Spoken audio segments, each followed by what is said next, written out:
በመጀመሪያ ከቀላል ብንነሳ እዚህ ላይ 0 ብሎ ጀምሮልናል የዘዋጋ እና የሰነዚህ የቫሪያብሎቹ ወይም የተለዋዋጮቹ ዋጋ እንሙላ እስኪ 0 ካለ እዚህ ደግሞ 0.2 ካለ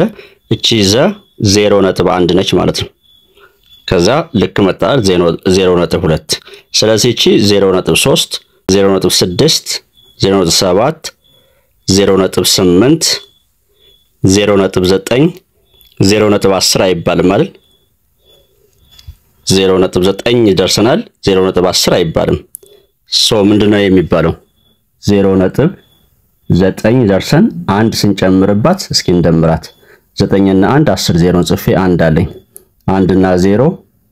1 ስለዚህ አንድ ሙሉ እንላለን ያው ትክክል መጣ አሁን ወደዚህ ሊመጣላችሁ ነው ይሄን በቁጥር መስመር ላይ እንዴት ነው ማሳየት የምንችለው የመጀመሪያው እዚህ ጋር 1.4 ይለናል 1.4 በመጀመሪያ ማስተዋል የሚገባን ነገር 1.4 ማለት በሁለት እና በአንድ መካከል የሚገኝ ነው ስለዚህ ከአንድ ይበልጣል ከሁለት ያንሳል ይህ ከሆነ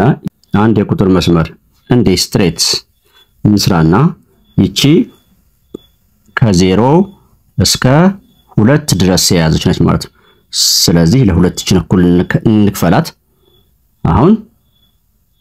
1.4 በሁለትና በአንድ መካከል ስለሚገኝ ብያቸዋለሁ ስለዚህ 1.4 ሶ እዚህ አንድ ላይ ደርሰናል ነጥብ 4 1.4 የት ላይ ነች ይችን አሁን ከዚህ በኋላ ያለችው አለ 10 እንክፈላት 1 2 9 10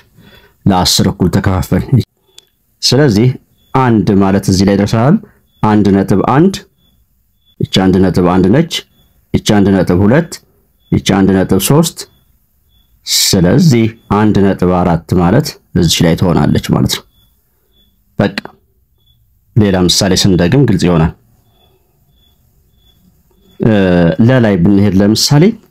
ለላይ 3.7 ይላችኋል 3.7 ማለት ከ3 የበለጠ ከ4 ያነሰ ማለት ነው እና አንድ የቁጥር መስመር ልብ አድርጉልኝ እንዲህ ቢኖረን ይሄንን በመጀመሪያ ይሄ መነሻ 0 አለን እዚህ ጋር ደግሞ መጨረሻው 4 ነው ስለዚህ እስከዚህ ድረስ 1 እስከዚህ ድረስ 2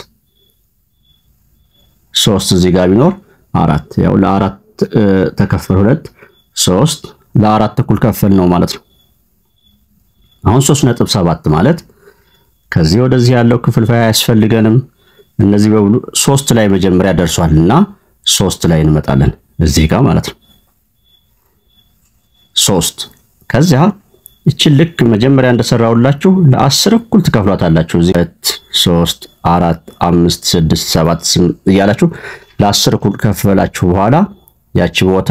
3.1 3.2 3.3 3.4 እያላችሁ 3.7 ላይ 3.7 በዚህ መስመር በቁጥር መስመር አሁን ደግሞ ሐመርሃና ተመሳሳይ ሐሳብ ነው ያላችሁ 0.68 ማለት ከ0 የሚበልጥ ከ1 የሚያንስ ሶ የቁጥር መስመራችን አሁን ያው በ0 እና በ1 ስለዚህ ይችን በመጀመሪያ ለ10 እኩል 1 2 3 9 10 ለ10 እኩል ከፈል ከዚያ በመቀጠል 0.1 እዚህ ነው 0.2 0.4 0.5 0.6 እዚህ ጋር ነኝ 0.68 ማለት ይችን እንደገና ለ10 እኩል ከፍለን 68 ማለት እሷ ጋር እናሳያለን ማለት ነው ይችን ፓርት ይችን ለ10 እኩል ከፍለናት 8 ላይ እናሳያታለን ያችን ፓርት አጉልቼ እዚህ ጋር ባመጣት ለምሳሌ 1 2 3 4 5 6 7 8 እዚህ ጋር ደርሰናል 0 6 6 1 6 2 6 3 6 4 6 5 6 6 6 7 6 8 ብለን እናሳያለን ነው በተመሳሳይ ምንም መስራት ይቻላል 0.7 ላይ ከደረስን በኋላ 7 1 7 2 ይሄ ማለት ለሁለት መክፈል ነው ሙሉ ነው ይሄን ለሁለት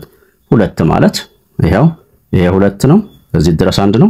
0.2 እዚሁ ጋር እዚህ ማን ነው ሁለት ሙሉ እዚህ ጋር ይሆናል ታንክ ዩ